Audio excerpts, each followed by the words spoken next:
Welcome back to the Daily Dose. My name is Taylor Osborn, one of the pastors out at the Faubrick campus, and thankfully I have been blessed to attend church my whole life. I did all the things, the Sunday school, the Awanas, the youth groups, and I will never forget some of the testimonies I heard about people with drug addictions until they met Jesus and they turned to Christ and walked with God.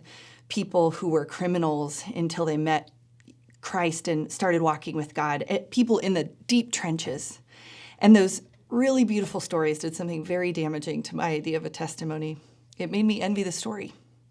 As somebody who found Christ very young, believe it or not, there was a season where I felt really bad for myself, that I was never going to have this crazy out there story. I was never going to get to live my life and have the party lifestyle and then find God in the end. I actually envied the part of their lives where they were without God, until one day I realized that life without God is not a gift, it's a death sentence. And that my boring testimony was a parent's answered prayer. But we get lost in the ordinary, don't we? In the everyday, in the simple choices, in the monotony of it all, the putting one foot in front of the other. But the Bible speaks to the power of ordinary choices very differently. In the book of Ruth, we see a character known for her loyalty, known for her noble character. And in the beginning of the story, Naomi, her mother-in-law, loses her husband, and then shortly thereafter, she loses both sons. She's left with just 2 daughters-in-law. She urges the girls, please just go and see if you can marry someone else. I don't have any more sons. There's nothing more I can do for you. Please just leave me.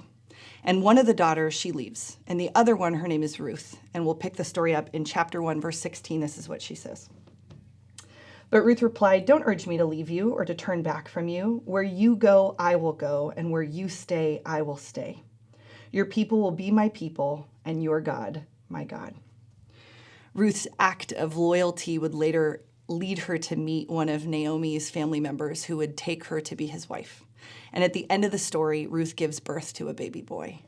And in and of itself, it's a beautiful redemptive story about how God can turn our sorrow into joy, a story about how God is in the detail, about how he's working even when we don't know that he is. But the most notable part of the story is at the very end, 4 chapters in, it says that that baby boy born to Ruth fell in the genealogy of David, the line that would bring us Jesus. Faithfulness is forged in the ordinary. It's a habit that we develop. It's not a quality we fall into. And it may not feel like a testimony inspiring kind of day. In fact, it may never feel like a testimony inspiring kind of day. But Ruth is known for her noble character, for her loyalty, for what she did in the ordinary. It's not flashy. It's not grandeur. It's not even a crazy story. Because of her faithfulness in the ordinary, she played a role in the line that bore Jesus. Jesus, who we now turn to and say, where you go, I'll go. Where you stay, I will stay. Trust that no matter your story, however boring or crazy it might be, that God uses our everyday faithfulness in powerful ways, not just for today, but for future generations to come. Have a great day. Thanks for joining us for this Daily Dose. We would love to be able to hear other topics you would like us to cover.